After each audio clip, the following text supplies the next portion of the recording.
Primitive papas. All right. So this is one that I've seen go back and forth. I've been to little cons. I've been to big cons. All of us have done some con life and some performance life. So is it vital to know anything about a panel you're walking onto, everything about a panel you're walking onto, or you just show up and be you?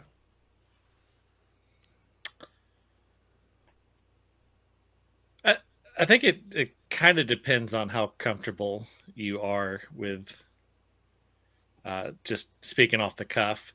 When I first started doing panels, I would, especially like if I was moderating, oh man, prepping to the nth degree.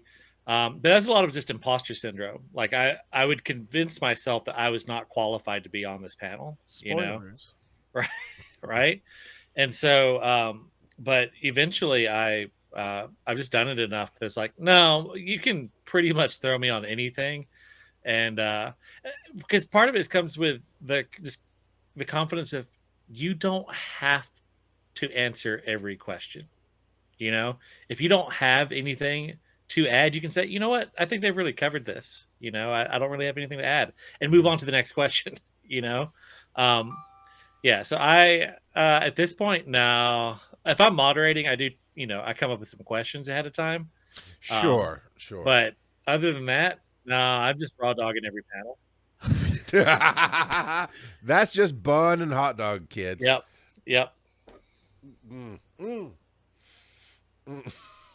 I think it's situational, to be honest with you. I think it all depends on what kind of panel it is, right? Bob, I'm with you for about 80% of the panels that I do, right? If it's about podcasting or creating, new shows or anything like that, yeah, 100%. I'm not going to do any kind of homework. I'm going to look who's in there, but that's about it. But when the other panels that I do, Bob, is a lot of like comedy podcast panels and stuff like that. Mm-hmm, so I have to at least write stuff. Just for instance, we roasted Charles McFall. We did a roast of Charles McFall, which felt like 6 years ago. I couldn't dare go into a roast panel with nothing written down. Yeah. That would be foolish, but there is a way to do improv panels and also get rid of your training wheels. We used to run the show called Ask a Pokedexpert. Okay? And it was really popular. Too popular. People are still asking for it popular, even though it's been a couple of years since we've done it. But the concept was like, you have these two people on stage who pretend to be Pokemon experts, and then we take live questions from the crowd about the Pokemon that we're discussing, and then you lived in that world. You go, real. Right? So the world is like, Pokemon are real. These are a studio audience that we have that have questions about their Pokemon, and everybody, just straight up goes. And so for the first 2 years, I had to know what the Pokemon was, because I didn't want to get blindsided by not knowing a Pokemon, right? And kind of start building my own questions in my head until the host was like, yeah, I'll get that to you.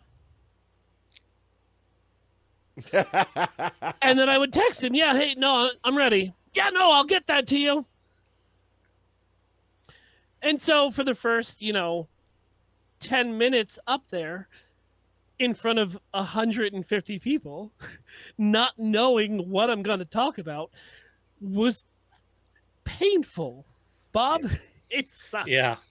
Until it wasn't, which was like 5 more seconds after that. And then I just started grabbing that we didn't have to go through anything. It's just like, yeah, you know what? Whatever happens, happens, and have fun. Yeah. At one, I did prep heavily for one panel recently. Last year at Conjuration, they had a sorting the demigods of Elden Ring. So it's basically taking all these Elden Ring characters and sorting them into Harry Potter houses. That sounds stressful. That sounds stressful, Bob. Well, so the thing is like they have an entire track of this. that's just Oh all yeah, weekend. sorting. It's all sorting. Yeah, it's a sort. It's the Oh, it sorting sounds track. awful. So that like my buddy Ben Meeks, he did one that was sorting Bob's Burgers. I could do that. All right, and then Mhm. I suggested one, and we did it. It was sorting SEC football teams. So it was exact, and Tyra's husband was on there Yeah, with Shane. me. Yeah, Yeah, yeah. Shane was on there with me. So we had a great time. It was ridiculous. Sorting the demigods of Elden Ring. I did not suggest that panel, but I where my imposter syndrome is most prevalent is I believe that I'm not as big of a fan about anything. So Mm. like I was like, I could watch like outside of like True Detective and Letterkenny, there's probably not a fandom out there that I would feel comfortable sorting. that And is a nice wide berth there. that's the spectrum. But I was like, oh my god, I just sunk like 120 hours into this game. I could do this. And I sat there and I had like 2 pages of notes. I was ready. And no one came to the panel. No one. Oh no. No one. And it was me and one other author, and it was his idea. I was like, I don't care that there's no one in this room. I put real work into this. We're talking about it. I And put more work into this notes than the length that we Yeah. have for this panel. yeah, That's and funny. but like about 10 minutes before, like basically these 3 young women showed up early for the next panel, and they came in and was like, look, we're just going to say some names and y'all just randomly sort them. They had never played Elden Ring, had no idea who we were talking about.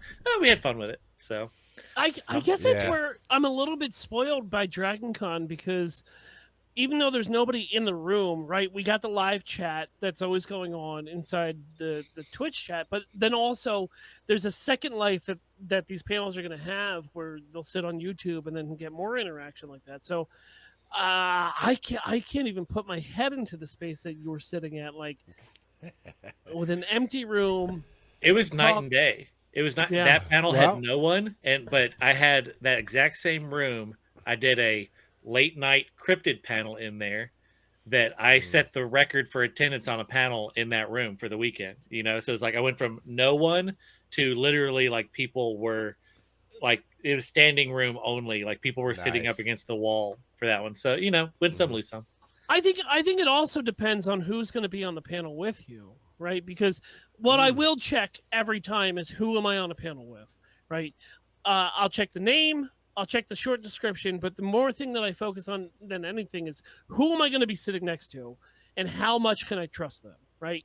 So, for instance, Charles put me on his Fandom face-off panel this year, right? And I trust Charles enough. Right, I'm not going to do any kind of research, but I also trust Charles enough where he's like, "Who do you want to be your second? Yeah, person, who's going to be right? your partner? Who's going to be my co-chair?" And like we were throwing names back and forth, and I said, "You know what? I know somebody who can not only do this panel, but also will play great off of the energy between you and me. Because when you're doing a panel with multiple people, there's got to be some trust that."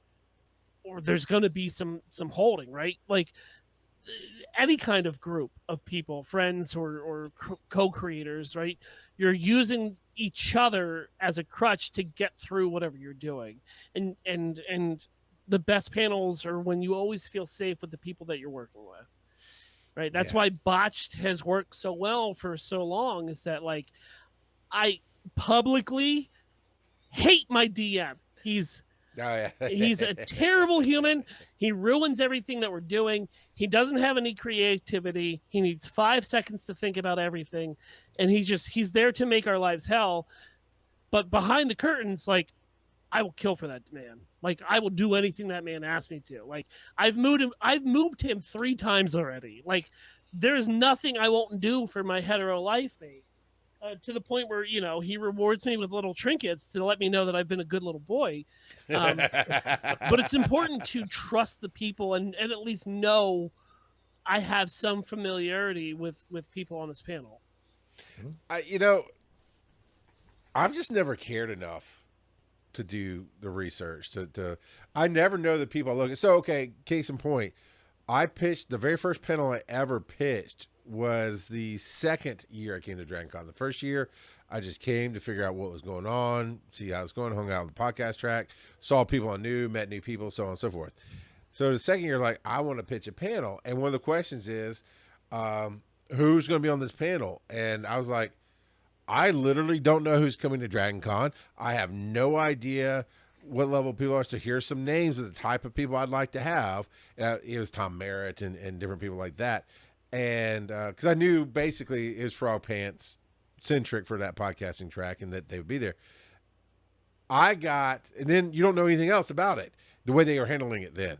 And so a couple weeks out, you got your panel, and here's 5 names of people we've never heard of before. And I went, sure, whatever. And I went in ready to do my thing. And that's how I met Bobby Blackwolf and Craig Stepp and Chuck Tomasi. And then Tom Merritt was sitting in the front row and talking about how he's learning stuff from us about the history of podcasting and stuff. So that was cool. So it was just, this is just how panels are. You just do your best. You show up and people are going to play. And that's how I've always run it. And to the point, Bob, that I jumped on a My Hero Academia sorting panel. Yeah. And I was like, I'm vaguely familiar with My Hero Academia. I've watched like the first season, half of the second with my daughter. And I'm vaguely familiar with the Houses of Harry Potter. But I'm very good at attacking everybody and finding out where the weak points are to make them laugh. And so I had my phone like below the table just with the houses and what they meant. And so this one girl who was so passionate about it was her panel. And the second I found out she was passionate about, I knew where she's going, I would always argue to the opposite. And she picked up on what I was doing, but it's always fun to be the heel. Being the bad guy and the villain is so, first off, it's easy. It is. For us, maybe not everybody, but being the heel is so fun. And just, Can you imagine Tyra being the heel? But that's the great thing about being a heel is that, yes, she would make a good heel if she would believe in herself to unlock that I know it's inside of her. I know it is. She's a teacher, right? Yeah. It's in there somewhere, dude. Trust me. I have found it through many teachers in my life. It is somewhere in there. And there's a point though, and Phil and I talked about this in the past. You got to trust the process at a certain point, right? And not every con is built the same. Not every con has all the information you need. Like, we're limited at Dragon 300 characters. So you find out, I try to get information out early, but you find out, I'm on this panel with these people. And it's like 3-line description because that's all you can fit. And it's like, but we made a space for it to communicate. I mean, unless it's a celebrity or a thing I'm running, a moderation, like you said, Bob, I always will know where I want the story to go. And in fact, you and I and Tyra and Ben did a panel to one person. Yeah. And Joe was on it. Yeah. So, yeah. All the people who would sit and support were on the panel and one person came. But and it's still recorded somewhere. I said, look, let's record it for fun. And I feel like that's Joe's life story. And Joe. There's some panel. He's my second at DragonCon, so he's helping with the schedule and whatnot. He goes, I didn't think you minded. I set myself on this other panel. I'm like, sure, I didn't mind at all. And go get what you want, man. It's fun. So digital media will have 2 panel rooms again? Yeah. I just have to ask, is that the best use of the space? Could we not get some hot dog rollers? There is Galleria 8 that I mean, if you want to, Glizzy Station is just what we call Charles's house. Look, you should the last 2 years my wife brought food, and one of those days is always hot dogs, but this year's no food. Wow. She's still gonna bring me some hot dogs. You have to come to the cookout if you want hot dogs. I'm gonna text her. Yeah, sure, okay. Well, I mean, I feel like I'll know if your wife is bringing hot dogs because I'll have packed them.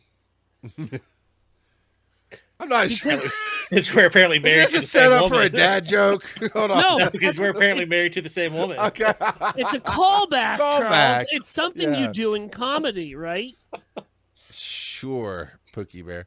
Hey, But real quick before you do another stupid thing, when I was talking about the importance of knowing who's on my panel, especially if I'm friendly with the moderator, right? Mhm. So me and Steven Adams, we do the imposter panel every year. And what we have decided throughout the last couple of years is that we're going to bookend, right? And have everybody who is guesting on the panel between us, because he can run the show from the right. I can be the annoying Muppet all the way at the end of the table and not block anybody else out, so that, you know, he says something smart, it makes a conversation in the middle, and then Waldorf at the end says something stupid that has nothing to do with anything. But that's just, like I said, trusting your partners and trusting the people that you're on the panel with, because it's worked for us, because right. And then when Waldorf says something sincere that actually makes sense, it's like, oh yeah, I know he's still an ape, but gosh, that was really articulate, and I'm sure he practiced that in the mirror for 40 minutes before the actual panel started, right? So it's just like, it's important to trust your friends when you're going into situations. well, I think it's important to trust yourself.